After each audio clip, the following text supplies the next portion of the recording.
Hey there, welcome to my kitchen. I'm Brett, the out-of-home baker, and this is my space where I teach you everything about how to run an effective, successful baking business. Today, I'm showing you my recipe for cream cheese buttercream.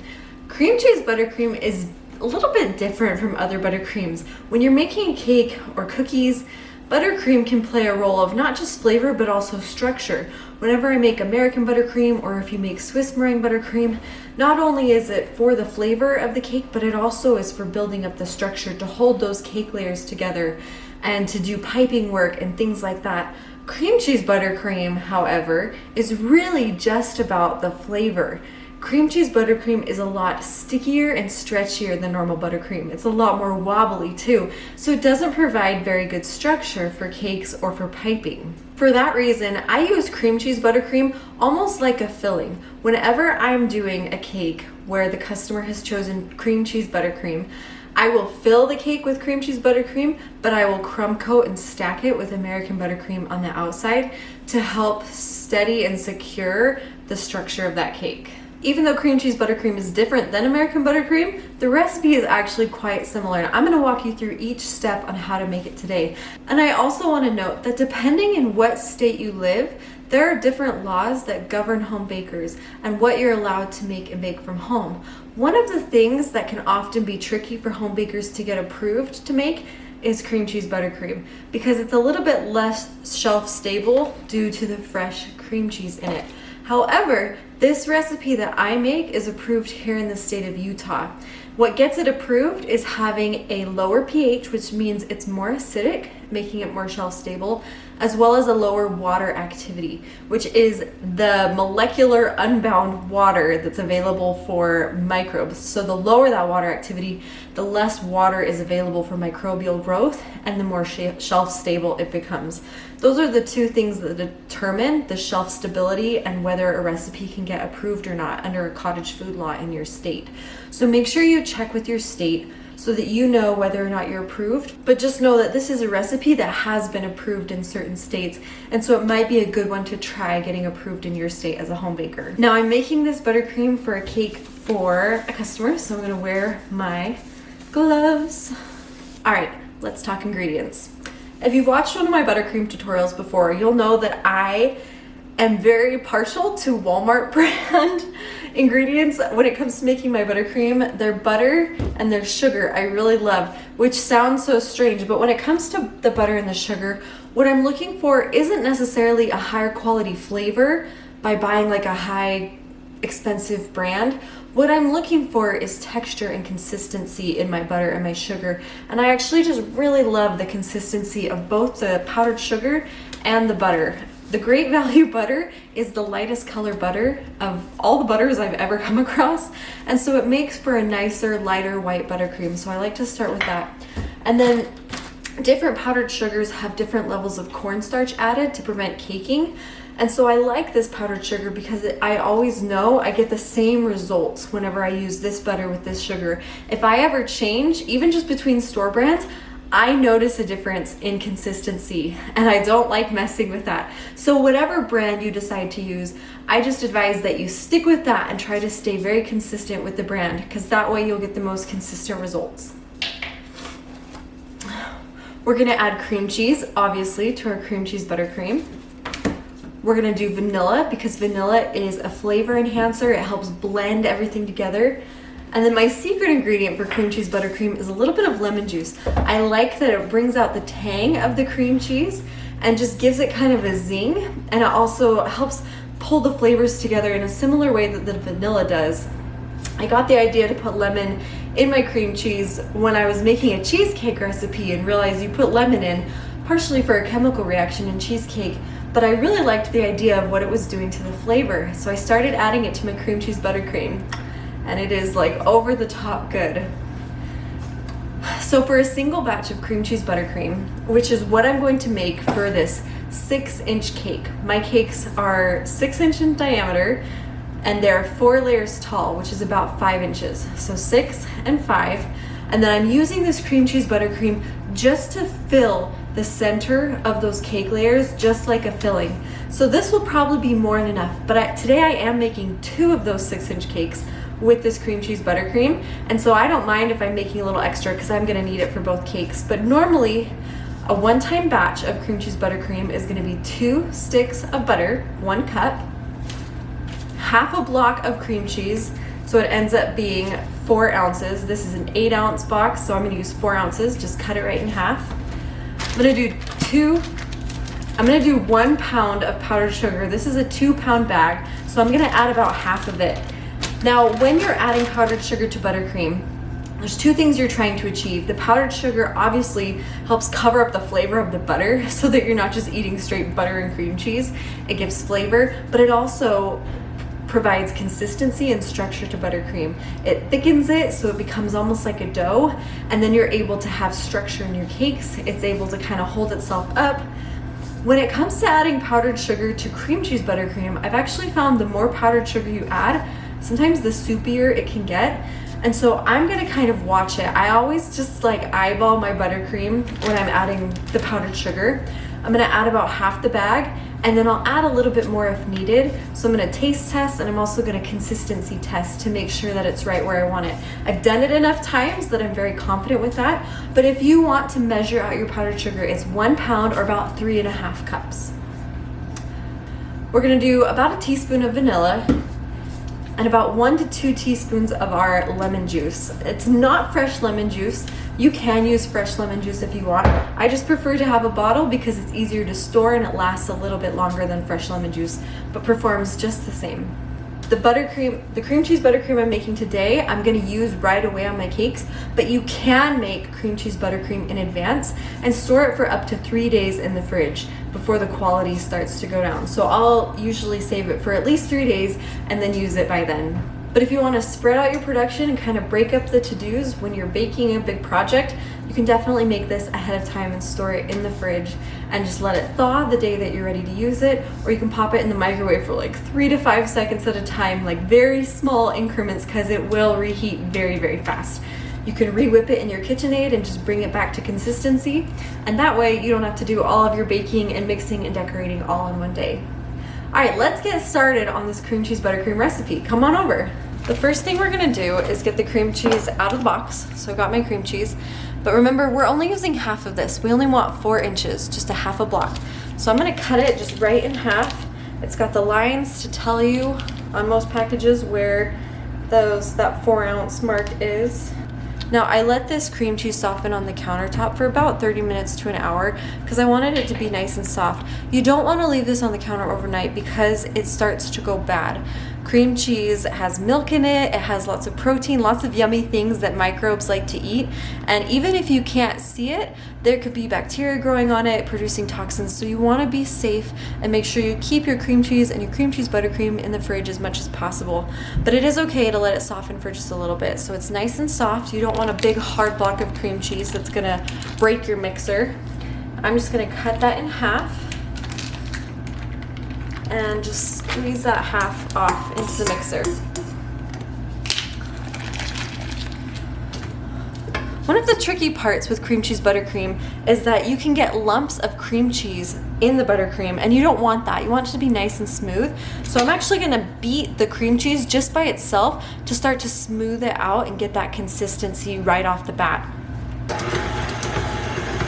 So I'm just putting my KitchenAid on a low to medium speed, just letting it work that cream cheese a little bit before we add the butter to it. That way we can avoid having any chunks of cream cheese in our buttercream.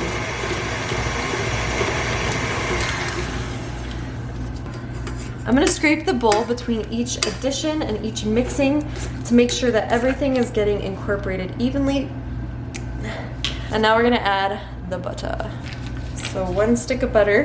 This is salted butter. If you're using unsalted, then you'll need to add about a 1/4 teaspoon of salt to your mixture at this point. I personally do not mind just using salted butter right off the bat. Even though I can't control it precisely, to me it doesn't make a big enough difference where I want to add my own salt. And for me, using salted butter has been perfectly fine over the past 5 years that I've been making buttercream professionally. All right, so 2 sticks of butter are now in with our cream cheese. We're gonna mix that and let those combine really well.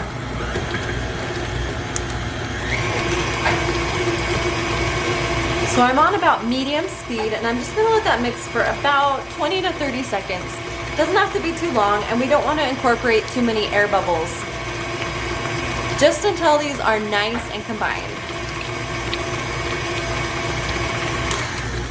All right, time to scrape the bowl. Make sure all of that cream cheese down in the bottom is getting incorporated. So this is what we've got so far. Yum, yum. Cream cheese and butter. I don't know if anyone would be licking the bowl at this point. Maybe. All right. Making sure that everything is nice and scraped. Okay, at this point, we're gonna add our flavorings. I like to add the flavorings right now before there's powdered sugar, because that lets them combine a little bit easier when it's smooth and creamy than when it's really thick, and it might not be combined as consistent throughout the whole buttercream mix. So we're gonna do 1 teaspoon of vanilla, and I just measure with the cap because it is 1 teaspoon. I had to prove that to myself. My mom did it like this all growing up, and so that's how I learned how to do it. I did it on a cooking show once. I was on TV and the host looked at me like I was crazy. And so I had to go home and measure. It is 1 teaspoon. Most caps are. So we do 1 teaspoon of vanilla. And then I'm gonna do about a teaspoon. I'm gonna start with a teaspoon and a half of lemon. Just kind of eyeballing it.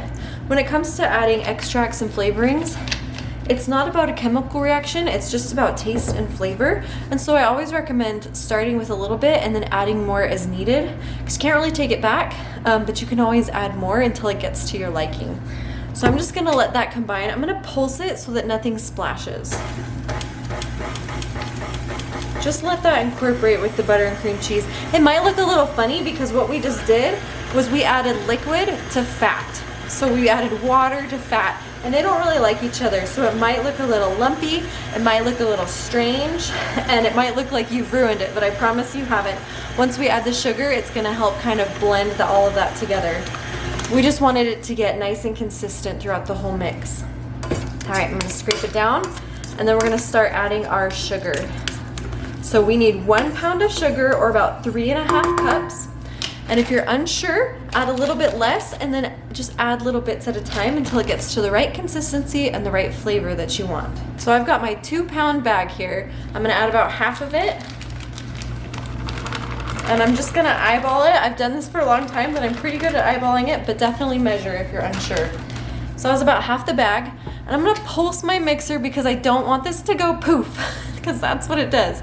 So I'm just gonna pulse it to let it combine and start to get mixed in before I turn it to full speed.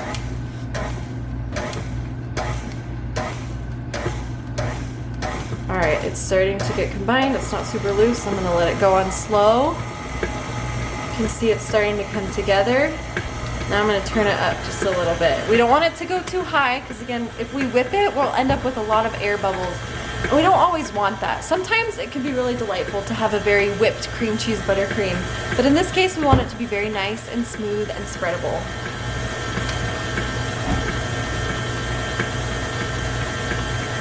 Can you see how nice and smooth that's looking? This is spot on. Okay, I'm gonna scrape down my paddle. You can see there's some butter and sugar just kind of hiding there on the edges. Let's get as much of that off as we can. I'm gonna scrape the bowl. I'm gonna make sure that everything down there in the bottom is getting incorporated. No streaks of cream cheese or butter are hiding. Every mixer mixes slightly different, and so there's gonna be nuances to your mixer. If you're using a hand mixer or a Bosch or a KitchenAid, if you're using a big KitchenAid or a small one, it can kind of slightly change the process because your paddle speed is different and how much air it's incorporating is different. So I've learned to adjust my process just ever so slightly depending on the mixer I'm using. When I use my Bosch, I don't always have to scrape down so much because the Bosch does a lot of that. And I'm able to put things in and just put the lid on and push go, and it mixes really well. When I'm using my KitchenAid, I just have to be a little bit slower and smoother with the process because it tends to incorporate a little bit more air. It moves faster than my Bosch mixer.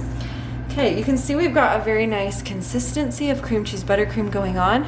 I do like this consistency, it's pretty good. You can see it holds itself up So it's got some sturdiness to it, but it's very stretchy and it's very sticky. So it would be really hard to structure a cake with this, but to fill it, it's gonna be perfect. But now we must have the taste test.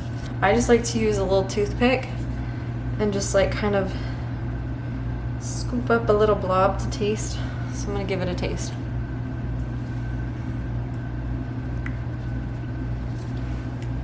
No, that's pretty good. I really like the taste of that. Nothing stands out too much when you taste your buttercream.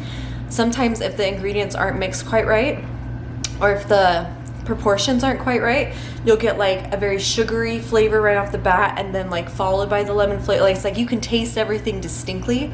You want it all to be very wrapped in together. And the vanilla is kind of what pulls it all together. But if you add too much vanilla, it's going to overpower the tang of the lemon. We don't want vanilla. We want that kind of tangy cream cheese taste. I'm going to add, it's pretty good. I'm going to add just like a 1/4 teaspoon more of lemon juice to really bring out that tanginess. Just a teensy little bit more. That's what we're looking for, a nice blended flavor with a good cream cheese tang. All right, let's just whip that in. I'll give it about 15 seconds.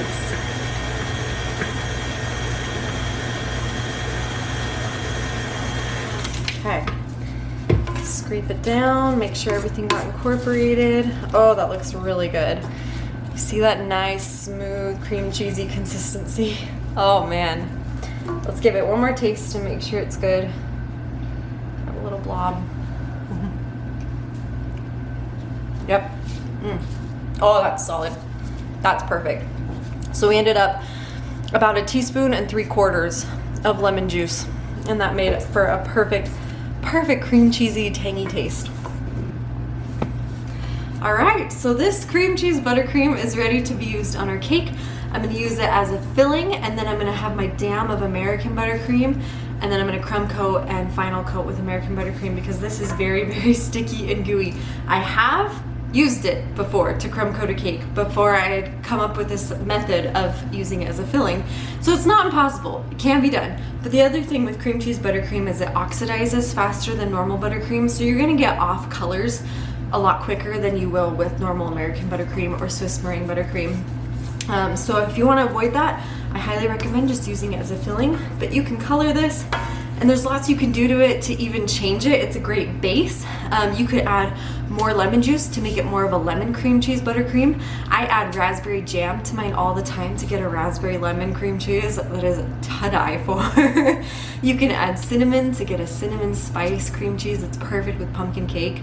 This is such a great base recipe to have when you're a baker at home, because it can be so versatile and you can change it to fit whatever recipe, whatever flavor combination you're creating. If you enjoyed this video and you learned something, make sure that you like it because that helps other bakers find it, and make sure you subscribe to the channel so that you don't miss any of the new classes and tutorials and workshops that I'm putting out. I'm here to help you master not just the baking side, but also the business side.